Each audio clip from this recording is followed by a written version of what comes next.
It's funny how in the past 9 months, the question that has stirred up the most excitement, fear, worry, anxiety, and happiness all simultaneously has been, so what are you planning on doing after college? And what are your post-grad plans looking like? Up until a few weeks ago, after the irreplaceable cold sweats and ever-long pauses that were sure to follow, I would undoubtedly respond with a mixture of murmurs and hopes for things to come. The future was and is scary for the average Generation Y graduate, or so I thought. With the world watching, we are set up to prove the validity and strength of the millennial generation with the fervor to seek social justice while tackling obstacles and oppressive structures. Like all of the graduates in this room, I am a part of the amalgamated and first graduating class of the College of Global Public Health. We are a part of history, as this is also our first inaugural graduation.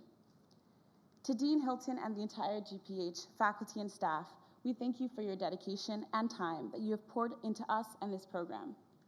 Learning from experts and professionals gives us room to grow and wonder about what lies ahead.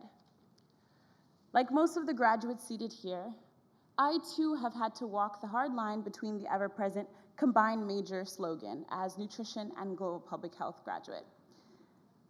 From explaining to our advisors that yes, global public health does require additional classes, to explaining to family and friends the logistics of the new program, it has been a long and exciting 4 years. Yet our similarities far outweigh our differences. And I think it's safe to say that many of us are here today for the concept of the greater good.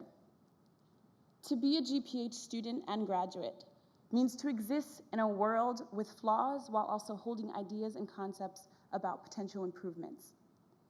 To be a GPH student and graduate means to sometimes enter as an observer into conversations surrounding health with differing and equally important cultures and people groups. As a GPH student and graduate, the continual journey to understand health equity and access for people regardless of social and demographic backgrounds has motivated me for the past few years at NYU. I began to see my education as not only a right, but an immense privilege, not offered to a considerable amount of the world's population. Despite numerous innovations and progress made in the health field, there are still many for whom the right to basic essentials of proper health care and preventative services are blocked due to their social class, neighborhood demographics, racial, ethnic backgrounds, and a host of other obstacles. For me, to be a global public health student and graduate means to understand the context within which certain health systems and structures are embedded, while still desirous of the health equity and improved resources. I do not have all the answers. We do not have all the answers. But the past 4 years have taught me to be a student at all times, not only within the classroom. As we go into the real world, a place that many have forewarned us of, we can go confidently with a degree that should sharpen our eyes to the world around us. With a degree in global public health from NYU, we can dare to enter into the world of healthcare, nonprofit and non-governmental work, international agencies, hospitals, universities, self-starting businesses, and much more. We can seek to learn as we immerse ourselves into the narratives of those around us. We can become advocates for causes, people, nations, and ourselves. We can rejoice in success and failure, knowing that both present a chance for growth. We can find a deeper purpose that becomes our foundation and our compass. And we can pay homage and gratitude to the family, friends, professors, role models, and mentors that have sacrificed so much for us. We wouldn't be here without you. I wouldn't be here without you. To my own parents, thank you. I thank God for your sacrifices every single day. And to my 7th grade social studies teacher, Ms. Pufreda, who's in the audience right now,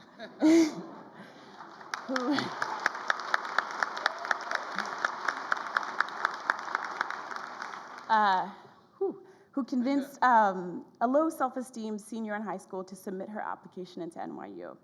Thank you.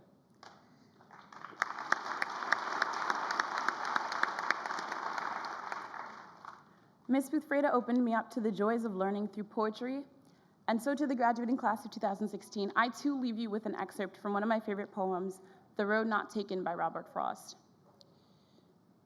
Two roads diverged in a yellow wood, and sorry I could not travel both. And be one traveler long I stood, and looked down one as far as I could to where it bent in the undergrowth. I shall be telling this with a sigh, some more ages and ages hence. Two roads diverged in a wood, and I took the one less traveled by, and that has made all the difference. To the graduating class of 2016, we did it. Congratulations.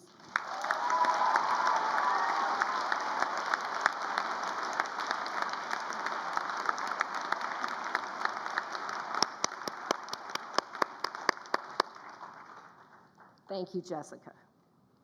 I'd now like to welcome our graduate speaker, Julianne Guiteau.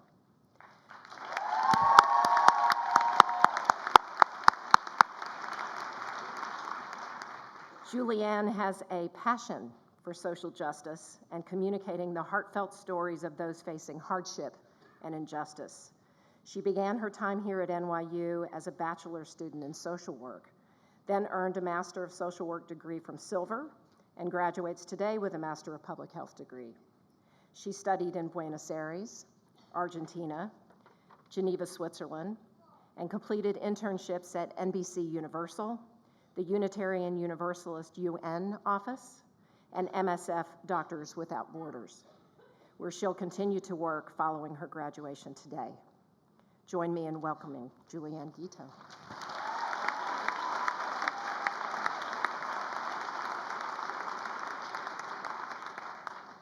I'd like to thank the College of Global Public Health for giving me the opportunity to speak this morning.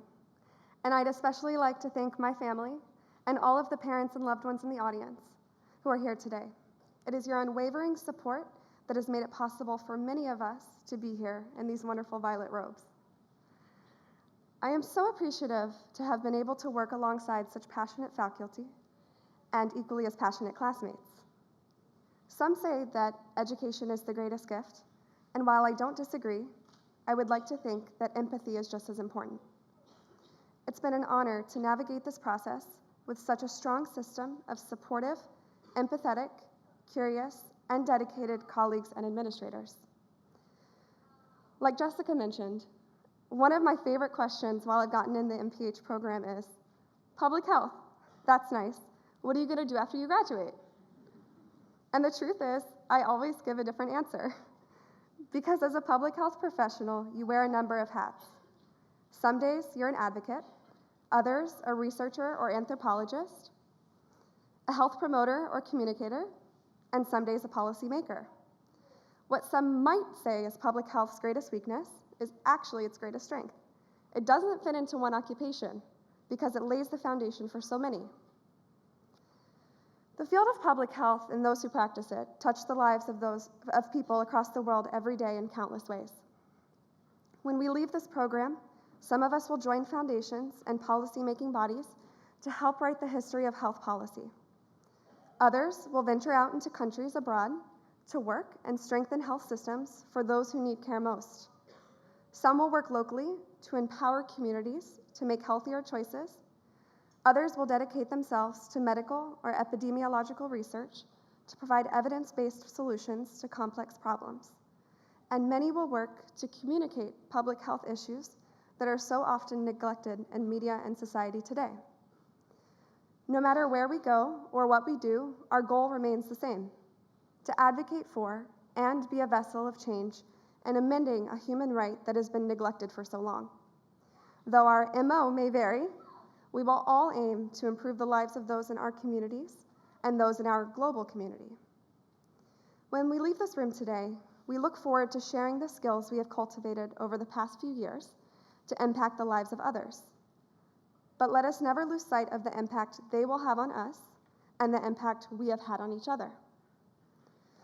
Over the past year and a half, I've had the fortunate opportunity to work alongside some of the most inspiring, courageous, and dedicated staff at MSF Doctors Without Borders. Though I've yet to work in the field myself, I've had the opportunity to speak with and learn from staff operating in projects around the world. One particular story an MSF field worker shared will resonate with me forever as a true illustration of public health practice. She had been working several months in a small field project in a very neglected conflict zone where war was destroying the lives of innocent civilians. One day, a young girl, nearly 11 years old, was brought into MSF's trauma center with severe lacerations from a bomb that was mercilessly and indiscriminately just dropped near her house. She came in with no family or friends and was naturally scared and uncooperative with the surgical staff. The staff turned to the MSF field worker and said, "Please, just tell her we're trying to help her. Please just tell her we are doing what is best for her." And in that moment, the field worker instead turned to the girl and asked, "How can I help you? What is it that I can do for you?" The young girl whispered in the field worker's ear. She wanted to change her clothing as she had wet herself in fear, and she wanted to cover her hair because she was feeling exposed and uncomfortable on top of being in severe pain. Once these two very small actions were afforded to her, she was trusting of the medical staff and fully willing to cooperate with the care. A few weeks later, the MSF staff worker, she was walking the halls when the girl ran up to her and hugged her.